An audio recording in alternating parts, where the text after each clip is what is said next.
So I think the big thing pulling out of this is like one start. I mean, you've got to start somewhere. I was talking to a high school class and one of the girls was like, well, I'm only 17. I can't do any of this. And I was like, well, what are you doing? And she's like, well, what do you Yeah. mean? And I said, if I gave you, if magically you were 18 right now, or your parents signed or whatever, and I gave you 60 grand to go find a property that would be profitable and buy it, what's the address of the house you're buying right now? And she was like, well, I don't understand. And I'm like, that's the point. Like, you need to pull more education. Like, yeah, save your money, do all of that. But I mean, I had the money and I didn't even know what to do with it. So, Hmm. so like you need to start pulling some of that education with it. And then when you're ready to start. And, you said you had some, sports background that kind of drills some competitiveness into you. At least it did me. So Oh yeah. that definitely helps. Right. And I think it's Yes. funny how you and your husband compete on income. That's awesome. Yeah. Um, but then again, so stress tolerance. Do you have any thoughts on that? I talk about it quite a bit. My Yeah. wife, our New Year's goal, my wife said we need to lower our stress, and I said I think we need to up our stress tolerance. So, what are your thoughts on that? Man, I feel like, and I don't want to say that, like, if you were to talk about stress, like between me and my husband, it would be a completely different conversation because as a mom and a wife, I feel like we do things that no one even knows we're doing in terms of schedules and birthday parties. And so and so has a homework and a project, and then they have a dance this night, and oh, we're having a sleepover this night, and you're coordinating all the things. And then if you're a career woman as well, then you've got your business, and then you've got health, which is huge, and that's probably where I'm like the least dialed into right now. Which, if you forward back like 10 years ago, that would have been my most. So I'm in different phases, and all of those can provide stress. Then you've got your family issues, which everybody's got family issues. I've learned, even the people that look perfect on Facebook and Instagram. And so there's all of these things that are going on that can really get you in a really bad place quick.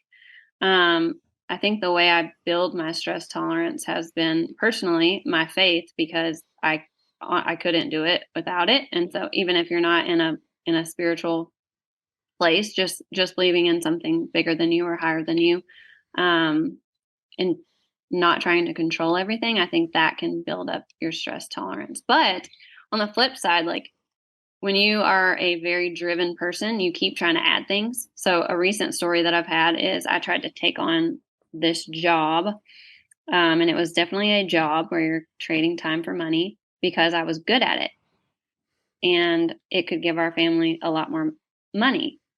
Well, after a month, I realized the reason I quit my job, the reason I got into real estate was to be with my family more and was to be less stressed out. And then I was up to that stress level again.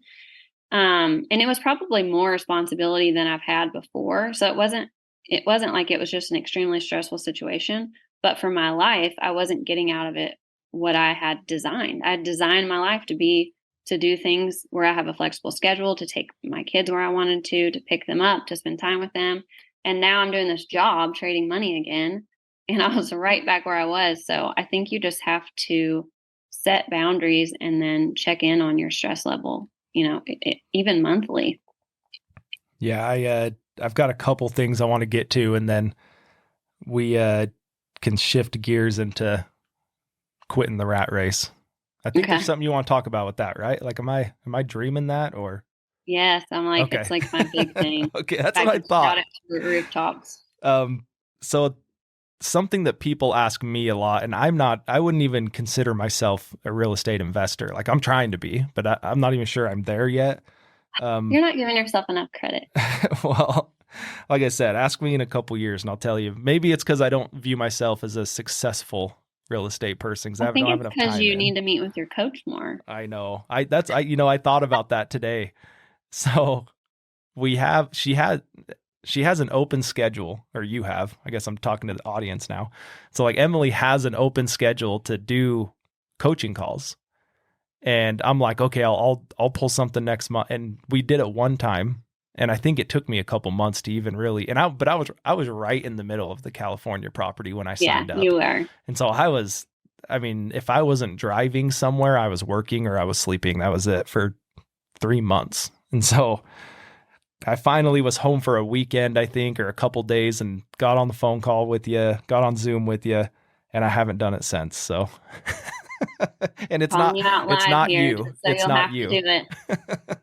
I think for me, it's more of like, I want something meat and potatoes to talk to you about more That's than my job. I know, but Show up. I think that's my issue with it is I'm like, okay, well, I just don't have anything to bring up.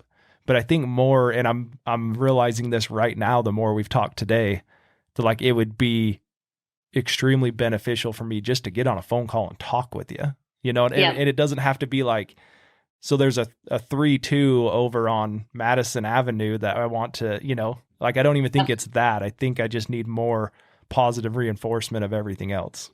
Yep. The accountability. So I'll be on record right now and say I'll be better at doing that. Is that fair? Okay. Yes.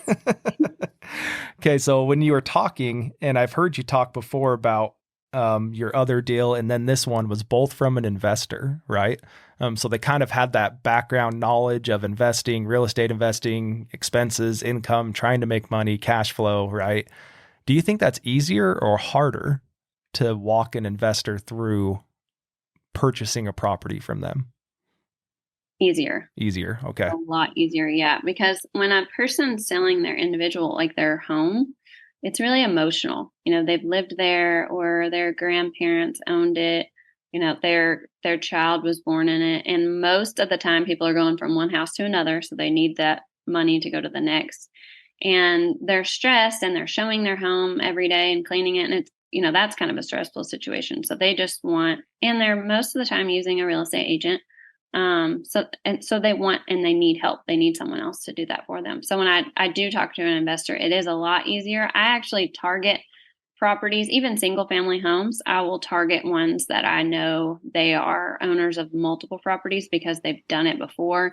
And most of the time I'm not going to insult them, or if I give them a low offer.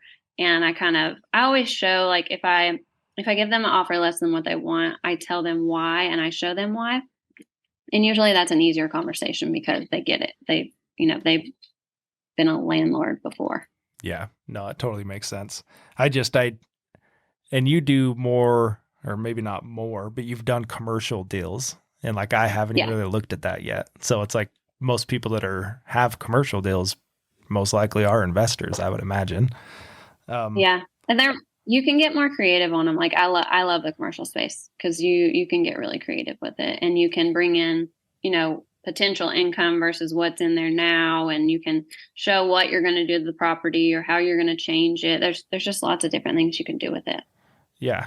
My next question is the one I get the most. And I'm more like, when I have a few minutes, I'll break out Zillow and I'll just search an area. And then I start plugging it into the calculators and the numbers and AirDNA and PropStream and just start going through everything. Right. And Yeah. it's more just so I can have the repetition. And so I've done that a lot, but it's funny when I find a property and I've got buddies that I'm like trying to like tug of war pull along with me, that I'm like, dude, you need to get into this space. You need to get into this space. And the number one question is always, and it's what you just went through with this hotel. Well, if they're making money, why would they sell it? I mean, Right. what do you say to people that say that? It's like, this guy said, I finally figured out how to make money, but he still sold it. So where does that come from?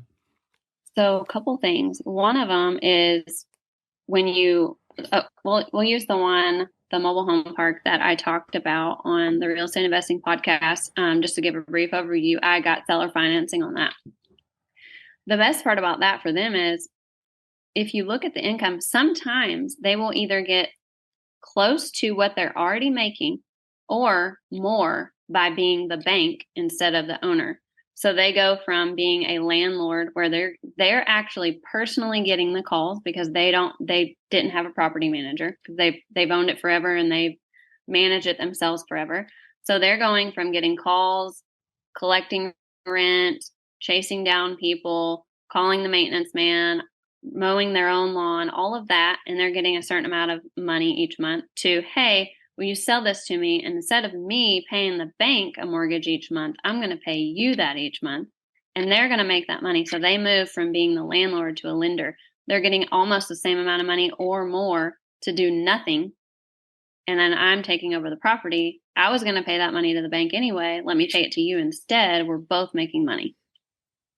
Well, I think that's that conversation and building your team and everything that you've talked about. It's like having that relationship with them that you can have that conversation. So, I mean, that's usually I tell people, I'm like, dude, I don't know, but it's not my question to ask.